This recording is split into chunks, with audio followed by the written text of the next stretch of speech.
While humans have hypothesized about the existence of Antarctica at least as far back as the ancient Greeks, the first time we laid eyes on the Antarctic mainland wasn't until 1820, though James Cook is thought to have come within about 150 miles of it in 1773. No one knows for certain who spotted the continent first, as the sightings all occurred within a very short period of each other, but it's generally accepted that the three expeditions that first spotted the mainland were led by Captain Edward Bransfield of the Royal Navy, American sealer Nathanial Palmer, and Captain Fabian Gottlieb von Bellinghausen of the Russian Imperial Navy. Whoever was really first exploration of the Antarctic tapered off during the middle of the 19th century, only to experience a resurgence in what is known as the heroic age of Arctic exploration, which resulted in Norwegian Roald Amundsen leading the first successful group to reach the South Pole on December 14, 1911. Territorial claims on the land began as early as 1908, with 7 countries making claims between then and 1943. Those countries were Argentina, Chile, Australia, the United Kingdom, New Zealand, Norway, and France. Claiming territory might not be a big deal when countries recognize each other's claims, but as the many wars humans have fought over the centuries can attest to, it can be problematic when those claims overlap. That was the case for Chile,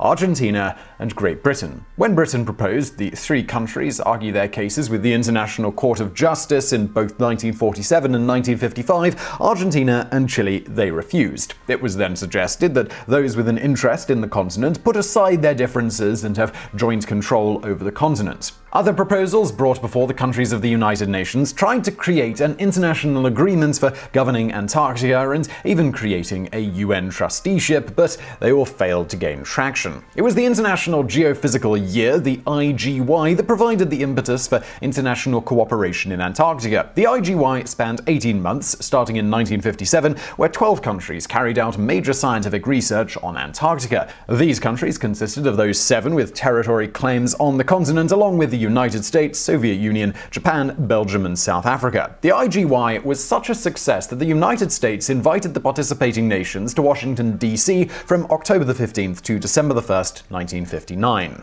This meeting, the Conference on Antarctica, concluded with the creation of the Antarctic Treaty. It went into effect in 1961 after being ratified by all 12 countries, perhaps somewhat of a surprise given an era when the Soviet Union and the United States could rarely agree on anything. The Antarctic Treaty outlined projections for the continent and effectively halted tensions over territorial claims. While the treaty does not force any country to give up its right to territorial claims or deny sovereignty over that land, it prevents member countries from asserting those claims via any non-peaceful activities. The preamble states, "It is in the interest of all mankind that Antarctica shall continue forever to be used exclusively for peaceful purposes and shall not become the scene or object of international discord." Article 1 drives home the requirements for peace by forbidding any military action, bases, and weapons testing. Article 5 even prohibits nuclear explosions and the disposal of nuclear material on the continent, effectively eliminating nuclear testing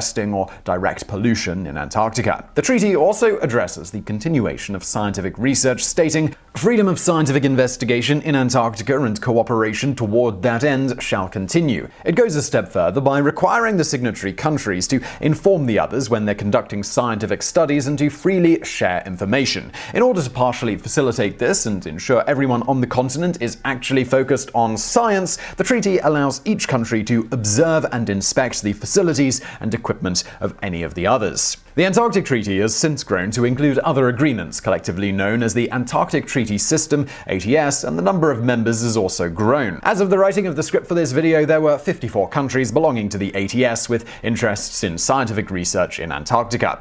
And now for some bonus facts. Ever wonder what time zone the poles are in? Well, want to know more? Given that they are every possible hour all the time, or more aptly technically in every time zone, it turns out that there are actually no official time zones at the poles. Nevertheless, those working at or visiting the poles, they still need to keep track of time and coordinate events, so, well, what do they use? To begin with, some choose to synchronize their watches with the closest or last point of civilization. For example, the US Research Centre on Antarctica, McMurdo Station, uses the time zone of Christchurch, New Zealand, as it is the last or or first city most travelers to and from McMurdo pass through and where they get most of their supplies from. Other bases use the time zones of their home countries, while still others just go with Coordinated Universal Time, UTC, the successor to Greenwich Mean Time, GMT, the latter of which is no longer defined precisely but in a practical sense is somewhat interchangeable with UTC.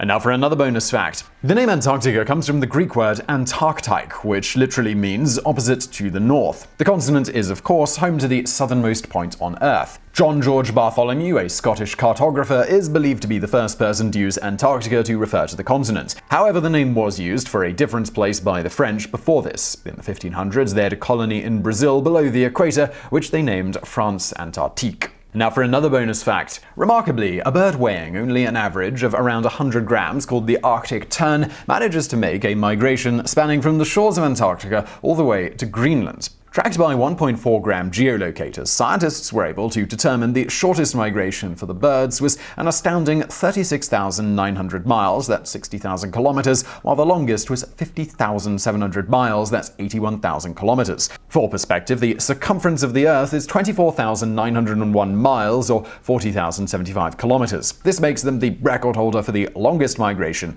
of any bird.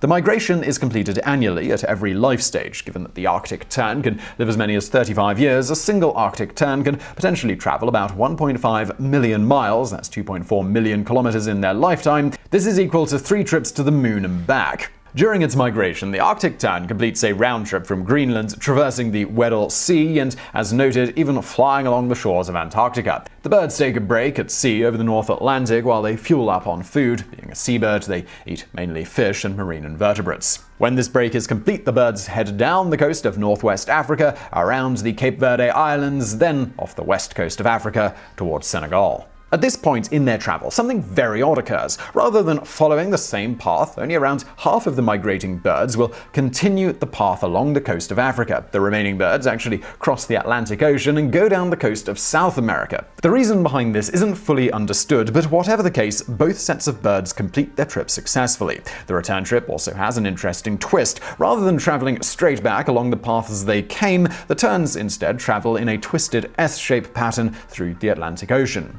Though this route adds many miles to their trip, it does have a purpose. The birds are taking advantage of the global wind system. So although they're taking a meandering path, they actually use less energy thanks to wind currents.